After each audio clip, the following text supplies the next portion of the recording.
बंदी छोड़ सतगुरु रामपाल जी भगवान की जय हो। परमपिता परमेश्वर सारी सृष्टि के रचनहार, कुल मालिक, असंख्य ब्रह्मांडों के रचयिता, जगत गुरु संत शिरोमणि सतगुरु रामपाल जी परमेश्वर के चरण कमल में मुझ पवन दास का कोटि कोटि दंडवत प्रणाम। पुण्यात्माओं, दया परमपिता परमेश्वर की, जिनके आशीर्वाद से, जिनकी सत प्रेरणा से हम दिन के 12 बजे के लाइव शंका समाधान एपिसोड में एक दूसरे के साथ में रूबरू हैं। और पुण्यात्माओं, बहुत सारे भगत भाई बहनों की एक शंका भी है और आप उसको देख भी रहे हैं संगत में कि जब से 2014 का बरवाला कांड हुआ है, जब से हमारे पूज्य गुरुदेव जी शारीरिक रूप से हम सभी भक्तों का साथ छोड़ के हिसार जेल में जा बैठे हैं, कुछ मनवश काल प्रेरित लोगों की घटिया और मनमानी हरकतों के चलते, जिनमें पूज्य गुरुदेव जी का स्वयं का कलयुगी परिवार, उनके भाई बंधु, बेटा बेटी, उनके जवाई, ये स्टेट कोऑर्डिनेटर और कुछ मायाधारी मस्खरे जो ज्ञान को ना समझ के देखा देखी में अपने स्वार्थों की पूर्ति के लिए और मान बढ़ाई के लिए उनसे आश्रम से जुड़े हुए थे। आज हम देख रहे हैं कि संगत में हर घर में झगड़ा है, संगत में दुख है, तकलीफ है, संकट है, परेशानियां हैं, अकाल मौतों का तांडव मचा हुआ है। सन 2020 में जब से ये कोरोना आया है, कई हजारों की संख्या में हमारे भगत भाई बहन पिछले 2 वर्षों में कोरोना से मर चुके हैं। तो हर किसी का यही सवाल है कि भाई हमें तो परमात्मा सत्संगों में बताते हैं कि मेरे भगत को तो कांटा भी नहीं लग सकता है मेरा नाम लेने के बाद, तो फिर आज उसी परमात्मा के भक्तों की अकाल मौतें क्यों हो रही हैं? बस की बस एक्सीडेंट हो जाती है, 13 भगत अकाल मौत मर रहे हैं। जैसे कि हिसार तारीखों पर जाने वाले महाराष्ट्र के लातूर जिले से 2 बसें भर के जा रही थी, राजस्थान के नागौर में सन 2019 में उनका एक्सीडेंट हुआ, 13 भक्तों की ऑन द स्पॉट अकाल मौत हुई। ये सब कुछ क्यों? तो जो नए भगत भाई बहन हैं, जो अभी नए नए जुड़े हैं, या जो पुराने भगत भाई बहन हैं जो इतने वर्षों से गुरुदेव से जुड़कर भी ज्ञान को आधार नहीं बना पाए हैं, उनको इस तरह की शंका सताई जा रही है। और ये काल प्रेरणा है, और काल प्रेरणा के चलते यदि उनको समाधान नहीं मिला उनकी उन शंकाओं का, तो धीरे धीरे काल उनको परमेश्वर से, सतगुरु से दूर कर देगा। लेकिन परमात्मा धरती पे प्रकट है, ऐसा होने नहीं देगा। परमेश्वर हम जैसे मूर्खों को, हम जैसे नादानों को, हम जैसे मंद बुद्धि सत्सेवकों को निमित्त बना के अपने अन्य बच्चों की प्रत्येक शंकाओं का समाधान ज्ञान आधार से करवा रहे हैं, और परमेश्वर जी करवाते रहेंगे। तो पुण्यात्माओं, सबसे पहले हमने इसके रीजन को समझना है कि ऐसा हो क्यों रहा है।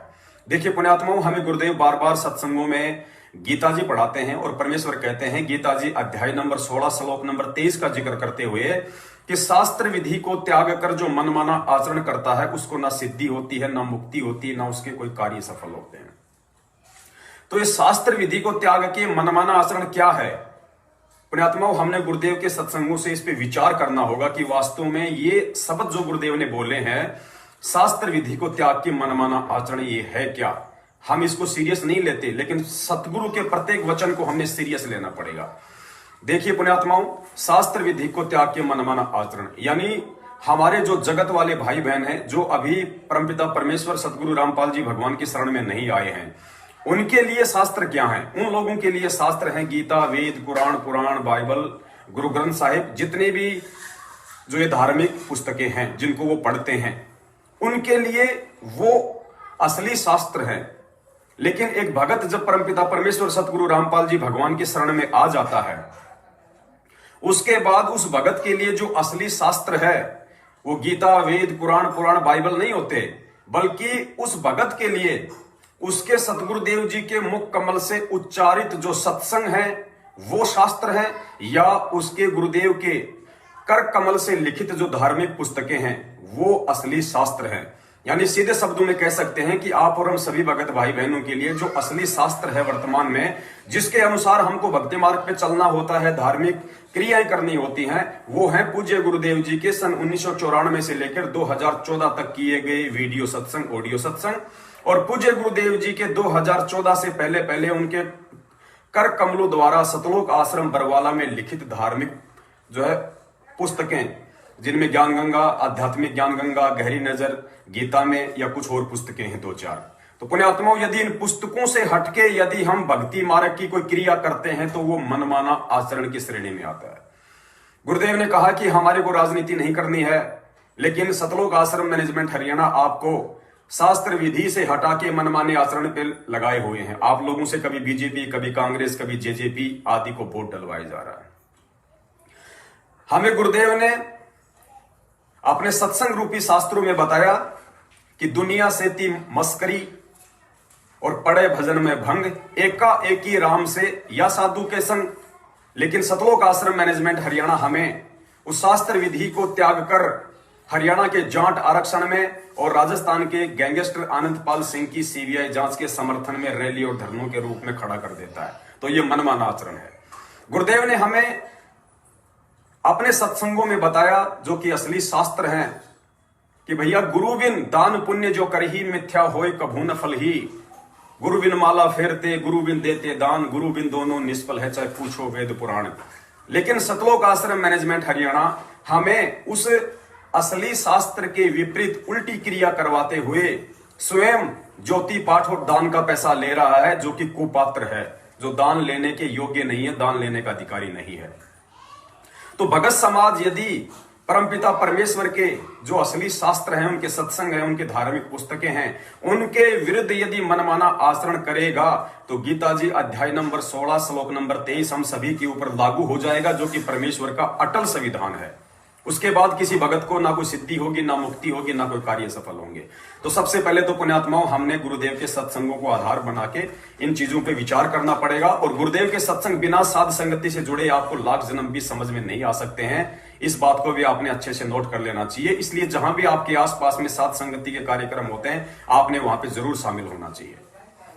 और उसके बाद पुण्यात्माओं, दूसरा जो रीजन है वो ये है कि हमने परमपिता परमेश्वर सतगुरु रामपाल जी भगवान को सन 2014 में अपनी उल्टी क्रियाओं के चलते दुखी कर दिया, उनको रुष्ट कर दिया। तो एक प्रकार से संगत को संत रामपाल जी भगवान का श्राप लगा हुआ है। अब आप कहेंगे जी ये श्राप हुआ, आपका तो कोई सिस्टम है ही नहीं इस भक्ति में। गुरुदेव ने कहा कि संत तो कोई श्राप देता ही नहीं है। पुण्यात्माओं, संत श्राप देता नहीं है, लेकिन यदि संत को उल्टी क्रिया करके उनको दुखी किया जाएगा तो संत का श्राप ऑटोमेटिक लग जाता है। कैसे? जिस प्रकार पूज्य गुरुदेव जी ने हमें बताया अपने सत्संगों में कि दुर्वासा ऋषि के श्राप के चलते जब पूरी नगरी के ऊपर दुख, तकलीफ और संकटें आने लगे, कोई भगत किसी को अच्छा नहीं लग रहा था, बात बात पे गाली गलौज, मारपीट, वो सारे दुख, तकलीफ और संकट क्यों आ रहे थे? क्योंकि उन्होंने संत को सताया, संत को दुखी किया। किसने? श्री कृष्ण जी के लड़के प्रद्युम्न ने और उसके साथियों ने। कहानी आप सबको अच्छे से पता है, ज्यादा लंबाई में जाने की आवश्यकता नहीं है। तो इसी प्रकार पुण्यात्माओं, हमने परमपिता परमेश्वर सतगुरु रामपाल जी भगवान को दुखी किया है बरवाला आश्रम में, काल प्रेरित होके उल्टी और घटिया हरकतें करके। सतलोक आश्रम मैनेजमेंट हरियाणा ने जो कुक्रम किए बरवाला कांड में, हम भक्तों ने भी अज्ञानता में, मूर्खता में, ना समझे में उनका साथ दिया। काले कपड़े पहने, हाथों में लठ, पत्थर, डंडे और बंदूकें उठाई, पुलिस वालों का सामना किया। तो ये हमने भक्ति विरुद्ध उल्टी क्रिया की, जो हमारे परमेश्वर ने हमारे को करने से जो है मना किया हुआ था। तो सबसे पहले आप वो सत्संग सुनिए, उस सत्संग से फिर आपको समझ में आएगा कि जिस प्रकार पूरे यादवों के बीच में द्वापर युग में दुर्वासा ऋषि के श्राप के चलते जो समस्या उत्पन्न हुई थी, वही सेम समस्या आज भगत समाज में उत्पन्न हो चुकी है। दुर्वासा भी एक संत थे अपने लेवल के, संत रामपाल जी महाराज जी भी परम संत हैं, लेकिन विधान वही काम करेगा। तो ध्यान से सुनिए रीजन क्या था और फिर विचार करना, वही रीजन आज संगत में हो रहा है। और उधर से कुछ दिनों के बाद 56 करोड़ यादव थे टोटल, उनकी आपस में खींचातानी शुरू होगी। जरा सी कोई बात कह दे, लठम लट्ठा एक दूसरे ने मार करे, हत्या होने लाएगी। जवान बालक वैसे बीमार होकर मरने लगे। तो जब पहले लोग इतने बुद्धिमान होते थे, भगवान से डरने वाले होते थे, नगरी में कोई उत्पात शुरू हो जाता, किसी भी प्रकार का आपसी लड़ाइयां शुरू हो जाती, तो वो साधु संतों के पास जाते थे और समाधान पूछते थे। तो जैसा जिसको ज्ञान था वो बता दिया करते थे। तो सारी नगरी में यह चिंता हुई भी की बात होगी, किसी ने किसी का बोल अच्छा नहीं लगता, ना बड़े छोटे की लाज रही, शर्म रही, हाहाकार मच रहा है, क्या चक्कर पड़ गया। रोजाना किसी ना किसी कोने में झगड़े हो रहे हैं, छोटे मतलब जवान बच्चे की मृत्यु हो रही है, हाहाकार मच रहा है, पता नहीं बेचैनी सी होगी है सभी को, क्या कारण है। तो गांव नगर के मौजूद व्यक्ति 100-200 इकट्ठे होकर फिर श्री कृष्ण जी के पास गए, क्योंकि यादों के गुरुजी थे श्री कृष्ण जी। तो श्री कृष्ण जी से सारी कहानी बताई, भगवान पता नहीं क्या हो गया नगरी में, कोई किसी की शर्म लाज नहीं रही, बालक नौजवान आपस में थोड़ी सी बात करते हैं, झगड़े कर लेते हैं, एक दूसरे को मार रहे हैं, जुल्म हो गया। वैसे भी प्रतिदिन किसी ना किसी कारण से मृत्यु हो रही है, नगरी में हाहाकार मच गया। इसका कारण तथा समाधान बताओ प्रभु। श्री कृष्ण जी ने कहा कि भाई कारण तो यह है कि दुर्वासा का श्राप अब फलीभूत हो रहा है।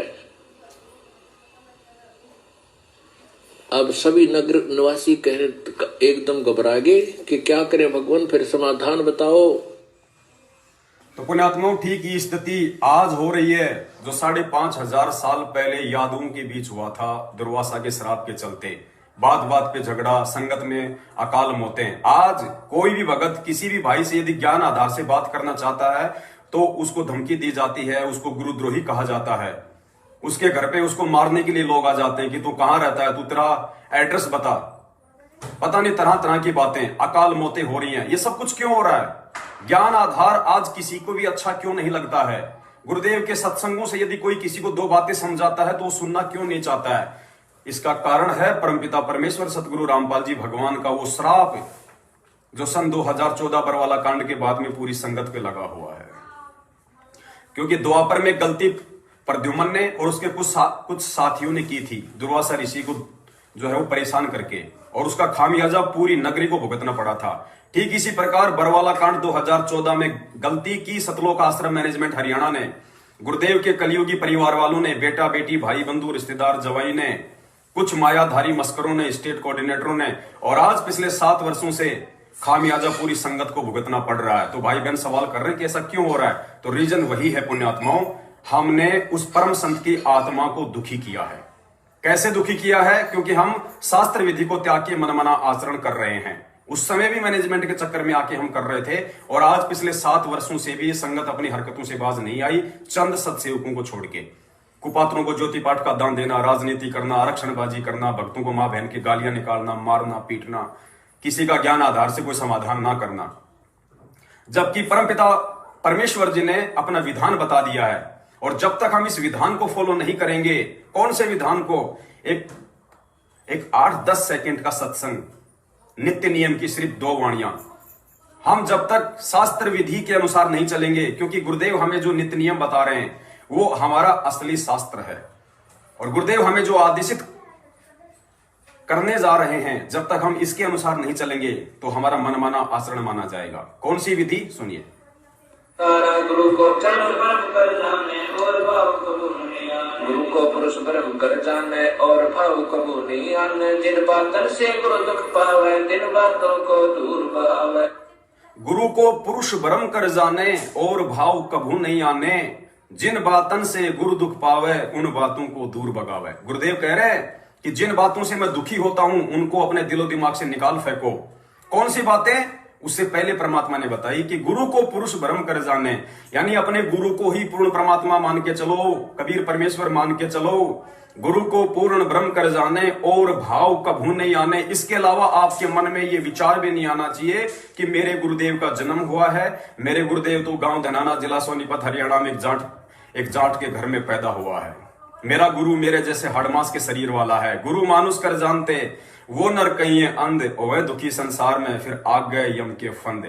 तो हम यहाँ पे परमात्मा का विधान तोड़ रहे हैं, हम शास्त्र विधि को त्याग के मनमाना आचरण कर रहे हैं। उस पूर्ण ब्रह्म का जन्मदिन मना के सतलोक आश्रम मैनेजमेंट हरियाणा वालों के चक्कर में आके, जो कि गुरु जी को मानुष मानते हैं, तो क्या होगा पुण्यात्माओं? हाँ, ये परमात्मा का विधान टूट जाएगा, और परमेश्वर का विधान टूटेगा तो भगत को लाभ कहां से मिलेगा?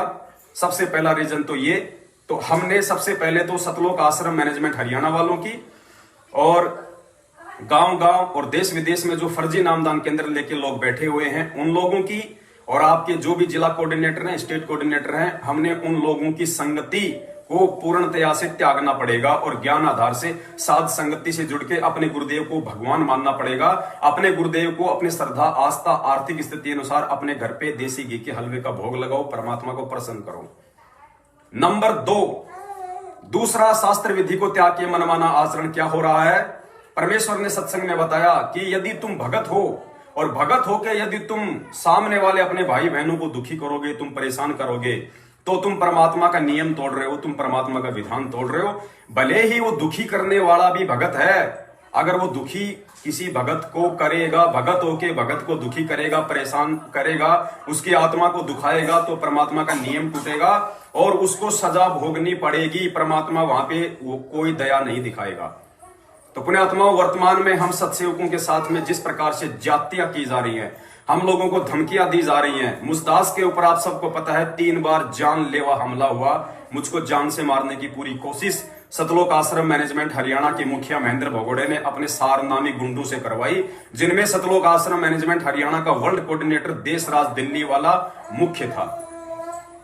तो जान से मरवाने की दास को इन्होंने पूरी कोशिश की और उसके बाद जितने भी हमारे सत्सेवक भाई बहन हैं जो सच्चाई का प्रचार करते हैं, उनको धमकियां दी जाती हैं, उनको डराया जा रहा है। तो यहाँ पे उन भक्तों की आत्माओं को दुखी किया जा रहा है और उन भक्तों की आत्मा दुखी करने वालों के पीछे जो 90% जो संगत लगी हुई है, उनको भी परमेश्वर की तरफ से वो दंड भोगना पड़ रहा है, क्योंकि वो लोग आंख बंद करके बैठे हुए सही और गलत का निर्णय नहीं कर पा रहे। सुनिए परमपिता परमेश्वर के मुख कमल से, पुण्यात्माओं, ये पूज्य गुरुदेव जी का संविधान है जो अटल है। सूरज उगना छिपना भूल सकता है, परमेश्वर का विधान अटल है।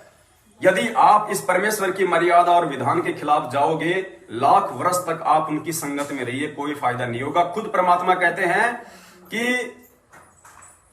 लाख वर्ष सतगुरु शरणा करके, कुछ ऐसी मालिक की वाणी है, मुझे ध्यान नहीं आ रही, कोटि वर्ष करो सतगुरु की शरण, दास को भी ध्यान नहीं आ रहा। पुण्यात्माओं, सतगुरु की शरणा चाहे लाख वर्ष कीजिए, इंद्रिय कर्मना मोक्ष हुए, फिर काल के अधीन, कुछ ऐसी वाणी है परमपिता परमेश्वर जी की। यानी उस पूर्ण परमेश्वर के विधान को तोड़ के यदि कोई मनमाना आचरण करेगा, उसको ना सिद्धि होगी, ना लाभ होगा, ना किसी प्रकार का कोई लाभ होगा। तो सुनिए, परम पिता परमेश्वर सतगुरु रामपाल जी भगवान का ये छोटा सा सत्संग, यदि आप भगत हैं और सामने भी कोई भगत है, बेवजह यदि आप उसको दुखी करोगे, परेशान यदि आप करते हैं अपनी नादानी के चलते, अपनी अज्ञानता के चलते, तो परमात्मा आपसे दुखी होगा और आपके ऊपर वो सारे दुख आएंगे जो नहीं आने चाहिए थे। सुनिए। बोलो सतगुरुदेव की जय हो। अब क्या बताते हैं कि जो जैसे अम्बरीश राजा विष्णु भगत थे, अब विष्णु जी की भक्ति कर रहे थे, तो वहां परमात्मा विष्णु रूप धारण करके क्या बताना चाहते हैं कि मेरा भक्त अम्बरीश है और उसमें आधीनी है दुर्वासा, तेरे अंदर बकवाद भरी है, और मेरे भक्त ने को सता देगा, उसका बक्कल तार दूंगा। परमात्मा अपनी महिमा बताना चाहता है कि जो मेरे भक्त को सताएगा उसको नहीं बख्शूंगा। अब पुण्यात्मा, इसमें एक बहुत बड़ा नियम है प्रभु का कि सबसे ज्यादा हमें अधीन रहना होगा। आप 2 भक्त हैं, दोनों ने उपदेश ले रखा है और तुम आपस में झगड़ा करते हो और एक भक्त कुछ नहीं कहता, दूसरा उसको नाजायज परेशान करने की चेष्टा करता है, तो परमात्मा उस जो भक्त की रक्षा करेगा, वो भी बेशक भक्त है, जो बेमतलब बकवाद करके दूसरे को तंग कर रहा है भक्त को, तो उसको हानि पहुंचाएगा, जबकि दोनों भक्त ही है। तो इन नियमों को तोड़ने से भी परमात्मा हमारे से दूर होता है और हम अभगत बन जाते हैं। पुण्यात्मों, ये इस प्रकार के रहस्य युक्त सत्संग परमपिता परमेश्वर सतगुरु रामपाल जी भगवान ने इसीलिए किए थे क्योंकि गुरुदेव अंतर्यामी है। उनको पता था कि आने वाले समय में काल संगत में दो ग्रुप पैदा कर देगा, एक ज्ञान आधारी और एक अज्ञानी। एक सतलोक आश्रम मैनेजमेंट हरियाणा जो मनमाना आचरण करता है और एक सत्सेवक जो परमेश्वर के ज्ञान को आधार बना के गुरु वचन पे चलते हैं। उन दोनों के मध्य टकराव पैदा कर देगा और जो सतलोक आश्रम मैनेजमेंट हरियाणा है, उनके पीछे लगे हुए जो मंद बुद्धि भगत हैं, जो ज्ञान को आधार नहीं बनाए हुए, वो मेरे सत्सेवक वो मेरे सत्सेवक बच्चों के साथ में लड़ाई झगड़ा करेंगे, उनकी बातों को सुनना पसंद नहीं करेंगे, बात बात पे उन्हें डराएंगे, उन्हें धमकाएंगे, और आगे चल के फिर उन भक्तों को वो खामियाजा भी भुगतना पड़ेगा जो आज संगत में हो रहा है। दुख, तकलीफ, संकट, घर घर में लड़ाई झगड़े, अकाल मौतें, यही सबसे बड़ा रीजन है, क्योंकि ये परमात्मा का विधान है, ये अटल है, ये टूट नहीं सकता है। और ये हमारी नादानी है कि हम गुरुदेव के सत्संगों को सुनते नहीं, सुनते हैं तो ध्यान से नहीं सुनते, ध्यान से सुनने के बाद भी उन पे विचार विमर्श करना लाजमी होता है, तभी ये बातें हमारी समझ में आएंगी। तो पुण्यात्माओं, ये छोटी छोटी बातें नहीं है, ये पहाड़ जैसी बातें हैं। इन्हीं बातों के चलते आज पूरी संगत दुखी है, महादुखी है, और पूरी दुनिया में उस परमपिता परमेश्वर का नाम जो है वो बदनाम हो रहा है कि संत रामपाल जी महाराज जी के शरण में आने के बाद भी लोगों की अकाल मौतें क्यों? तुम तो अपने गुरु जी को कबीर जी बताते हो, फिर ऐसा उनकी संगत में क्यों हो रहा है? ऐसे तो नकली संतों के भगत भी नहीं मरते जो संत रामपाल जी महाराज जी के मर रहे हैं। तो पुण्यात्माओं, इन सभी बातों से परमपिता परमेश्वर का विधान टूटता है, और विधान टूटने से फिर संगत में जो अकाल मौतें हो रही हैं, लड़ाई झगड़े हो रहे हैं, उससे फिर पूज्य गुरुदेव जी नाराज होते हैं, पूज्य गुरुदेव जी दुखी होते हैं। और उस दुख का कारण स्वयं आप और हम हैं, हम भगत हैं, जो हम गुरुदेव के ज्ञान को आधार ना बना के देखा देखी में भेड़ चाल में सतलोक आश्रम मैनेजमेंट हरियाणा रूपी गधे की पूंछ पकड़ के चल रहे हैं, तो हम अपने गुरुदेव को दुखी कर रहे हैं। और जब हमारा गुरु ही दुखी हो जाएगा तो भगत कहां से सुखी हो जाएगा? तो मेरे तमाम उन भाई बहनों से जो लाइव देख रहे हैं, उनसे मैं निवेदन करूंगा कि यदि आप भी इसी श्रेणी में आते हैं, अनजाने में या मूर्खता में, तो आज ही अपने परमपिता परमेश्वर सतगुरु रामपाल जी भगवान को दंडवत करके क्षमा याचना मांगिए। और पुण्यात्माओं, ये सत भक्ति है। सत भक्ति में आपको सच्चाई के रास्ते पे चलना पड़ेगा, आपको सत्सेवक बनना पड़ेगा, वरना आप लाख जन्म भी परमेश्वर को प्राप्त नहीं कर सकते। तो उसके लिए हमें क्या करना होगा? हमने परमपिता परमेश्वर से क्षमा याचना मांगनी होगी कि हे परमेश्वर, आज से पहले तो हमें नहीं पता था, हम तो मूर्खता में जी रहे थे, अज्ञानता में जी रहे थे। परमात्मा, हम आपके इतने सत्संग भी नहीं सुन पा रहे थे। परमेश्वर, वो मेरी अनजाने की गलती थी, मुझे क्षमा कीजिए। प्रवर्तिकार, पहले तो मुझे ज्ञान नहीं था परमात्मा, इसलिए मैं आपको पहचान नहीं पाया, मेरा वो प्रेम आपके अंदर नहीं बन पाया। मैं आपको खाली एक संत मान रहा था, मैं खाली आपको केवल अपना गुरु मान रहा था, और परमात्मा तो मैं दाढ़ी मूंछ वाली उस कबीर जी की फोटो को मान रहा था, जो वास्तव में उस पूर्ण परमेश्वर की फोटो भी नहीं है। हे गुरुदेव, आज के बाद आप ही मेरे कबीर, आप ही मेरे परमात्मा, मेरे इष्ट देव, मेरे भगवान, सब कुछ आप हैं। परमात्मा, आज के बाद ये दास ऐसी नादानी जिंदगी में कभी नहीं करेगा, और परमेश्वर आपके ज्ञान को आधार बना के अपने सत्सेवक भाई बहनों के साथ संगति करूंगा। अपना 5वां जो धर्म यज्ञ है, जो पिछले 7 वर्षों से नहीं हो रहा है, वो भी मैं वहां जाके और उन धर्म भंडारों में सहयोग करके मैं अपना पूर्ण करूंगा, जिससे आपका विधान सफल होगा, और परमेश्वर मुझे भी वो लाभ मिलेंगे। मैं भी आपकी शरण में आऊंगा, शरण में होते हुए भी मैं आपसे दूर हूं, केवल इन्हीं चंद नादानियों के चलते। तो फिर उस भगत ने क्या करना है, किस प्रकार से करना है, उसके लिए छोटा सा सत्संग ये पूर्ण परमेश्वर का। पहले तो मोहे ज्ञान नहीं था, प्रेम बनाना तेरे में। पहले तो मोहे ज्ञान नहीं था, प्रेम बनाना तेरे। दीन जान के माफ कीजिए, खता हुई बिन मेरे में। दीन जान के माफ खता हुई बिन मेरे में। अणगिण अवगुण भरे मेरे में। माफ करो तकदीर के आगे शरण तुई। संकट मोचन कष्ट मंगल करण कबीर आगे शरण तेरी। संकट मोचन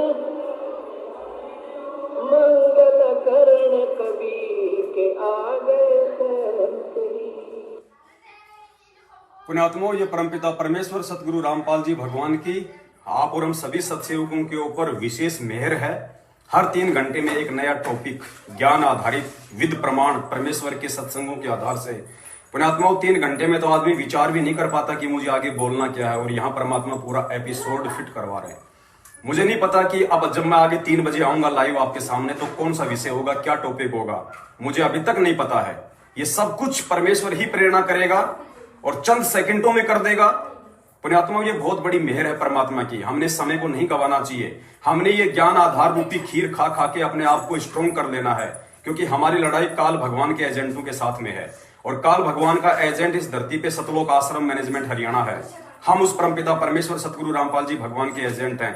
ये सूक्ष्म लड़ाई, ज्ञान आधारित जो लड़ाई है, इन दोनों महाशक्तियों के बीच में चल रही है। तो पुण्यात्माओं, हमने किसी भी हाल में जो गुरुदेव ने हमारे को जो सेवा दी है, उस सेवा को हमने ज्ञान आधार से और संघर्ष के साथ में करते हुए निरंतर आगे ही बढ़ना है।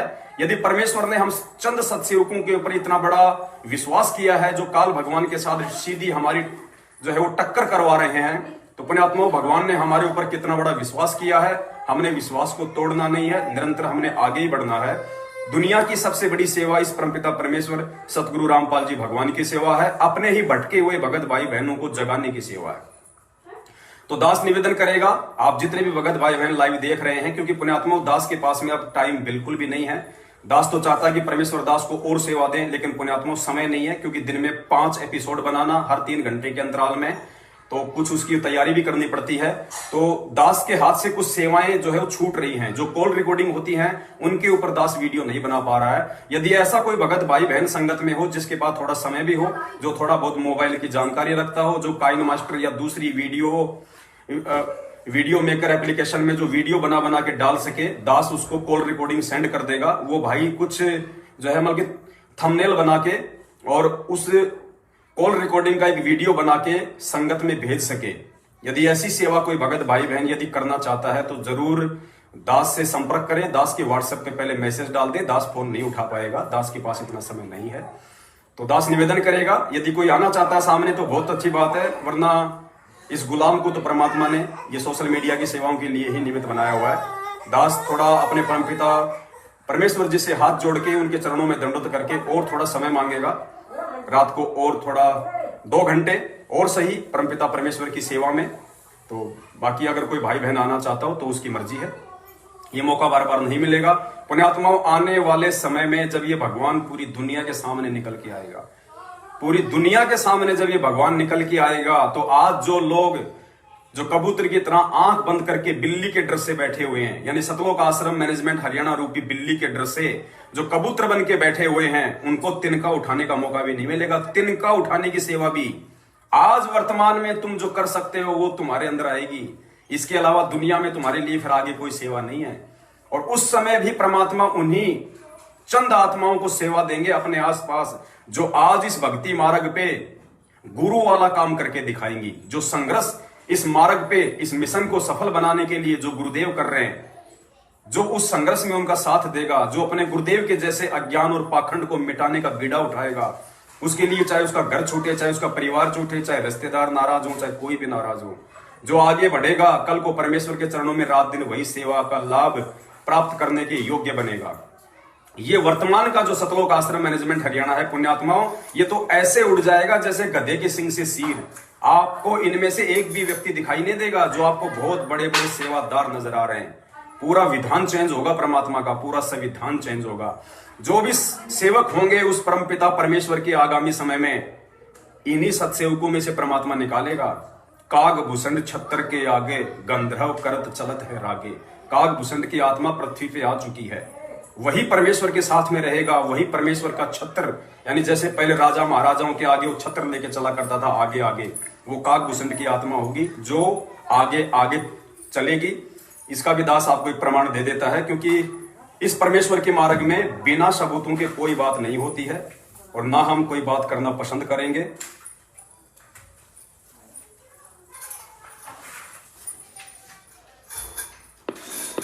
अब उसके लिए एक उदाहरण देते हैं आपको।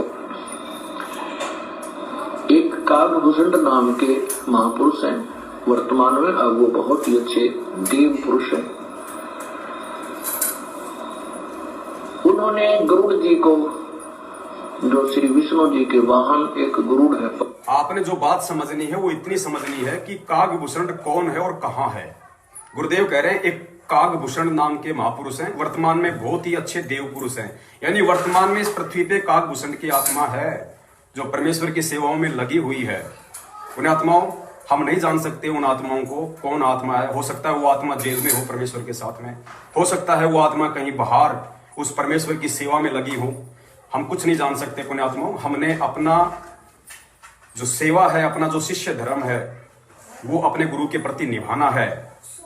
और इस परमात्मा की सेवा से बढ़ के दुनिया की और कोई सेवा नहीं है पुण्यात्माओं। ये सारी सृष्टि का राजा है, शहंशाह है, भगवान है, परमेश्वर है। आज लोग एक मंत्री, मुख्यमंत्री की सेवा करके अपने आप को धन्य मान लेते हैं। पुण्यात्मा, वो तो चंद समय के लिए है। 5 साल में वो मंत्री हट गए, वो सेवा हट गई, उसके सारे लाभ हट गए। ये भगवान तो साक्षात है, ये तो समर्थ है, सदा सदा के लिए है। एक बार फिर से सुन लीजिए। वर्तमान में गुरुदेव कह रहे हैं कि वो आत्मा है वर्तमान में। भाई, एक काकभूषण नाम के महापुरुष हैं जो वर्तमान में बहुत अच्छे देव पुरुष हैं। सुनिए। अब उसके लिए एक उदाहरण देते हैं आपको। एक काकभूषण नाम के महापुरुष हैं वर्तमान में, अब वो बहुत ही अच्छे देव पुरुष हैं। तो पुण्यात्माओं, हमने मौका चूकना नहीं है। वो काकभूषण की आत्मा ही, क्योंकि परमेश्वर ने असुर निकंदन रैमिणी में साफ साफ लिखा हुआ है, काकभूषण छत्र के आगे गंधर्व करत चलत है आगे। काकभूषण होगा वो सदा परमेश्वर के चरणों में रहेगा, सदा मालिक के साथ में रहेगा। जहां भगवान जाएगा सदा भगवान की सेवा में रहेगा। उसी को निमित्त बना के भगवान सारे काम करवाएगा। और उस काकभूषण के साथ में जो आत्माएं होंगी वो सारी उस परमेश्वर की अधिकारी आत्मा होंगी, उस परमेश्वर की योग्य आत्माएं होंगी, जो सतगुरुदेव जी के निर्देशन में पूरी दुनिया का कार्यभार संभालेंगी, पूरी दुनिया की सेवा संभालेंगी। तो पुण्यात्माओं, गफलत में नहीं जीना है। धरती पे भगवान स्वयं साक्षात विद्यमान है, प्रकट है। 8 सितंबर 1951 से इस बात को भूलना नहीं है, वरना मार खा जाएंगे। और हर हाल में, चाहे कितना ही दुख, तकलीफ, संकट, परेशानी क्यों ना झेलनी पड़े हमें, पुण्यात्माओं, दुख, तकलीफ और संकट दो ही रीजन से आएंगे। प्रथम, मर्यादा खंडित। दूसरा, भगवान आपकी परीक्षा ले रहा है, क्योंकि भगत की परीक्षा दुख, तकलीफ और संकट में होगी। जैसे सेव और समन की परीक्षा भगवान ने कैसी स्थिति पैदा करके ले ली, कोई सोच भी नहीं सकता था। समन द्वारा अपने पुत्र सेव का शीश काटना उसके भाग्य में नहीं था, लेकिन भगवान ने वो स्थिति पैदा कर दी उनकी परीक्षा लेने के लिए। तो यदि आप साध संगति से जुड़े हुए हैं और पूर्णतया यदि आप मर्यादा में हैं और परमेश्वर की सत भक्ति कर रहे हैं, फिर भी यदि आपके ऊपर कोई छोटे मोटे ठूठा है, कोई आपत्ति है, तो पुण्यात्माओं, नाम पे शंका नहीं करनी, भगवान पे शंका नहीं करनी। ये सोचना है, हमने पॉजिटिविटी में लेना उस बात को कि परमेश्वर मेरी परीक्षा ले रहा है। और पुण्यात्माओं, परीक्षा उसी की ली जाती है जो परीक्षा देने के लायक होता है। नालायकों की, निकम्मों की, अविश्वासी लोगों की भगवान परीक्षा नहीं लेता, उनको तो वैसे ही निकाल देता है बाहर अपने मिशन से। तो हमने सतलोक आश्रम मैनेजमेंट हरियाणा, जो कि धरती पे जीता जागता काल भगवान का रूप है, एजेंट है, और उनके पीछे वर्तमान में चल रहे 90% मंद बुद्धि भगत भाई बहनों को देख के नहीं चलना। हमने शास्त्र विधि को नहीं त्यागना, गुरुदेव के सत्संगों को और गुरुदेव के कर कमलों से 2014 से पहले लिखित पुस्तकों के आधार से चलना है। हमने किसी भगत भाई बहन की भी उसी बात को फॉलो करना है, यदि उस भगत भाई बहन की बातें गुरुदेव के शास्त्रों से मेल खा रही हैं तो, सत्संगों से मेल खा रही हैं तो, पुस्तकों से मेल खा रही है तो दया परमपिता परमेश्वर जी की, जिनके आशीर्वाद से ये लाइव शंका समाधान का 12 बजे का एपिसोड संपूर्ण हुआ। 3 बजे के एपिसोड में फिर मिलते हैं, तब तक के लिए इजाजत। बंदी छोड़ सतगुरु रामपाल जी परमेश्वर जी की जय हो। सत साहेब। जिसके सिर पर कृपा गुरु की, वो दुख कैसे पाएगा। जिसके सिर पर कृपा गुरु की, वो दुख कैसे पाएगा। नाम गुरु जी का जप लेगा, नाम गुरु जी का जप लेगा, जीवन सफल बनाएगा। जिसके सिर पर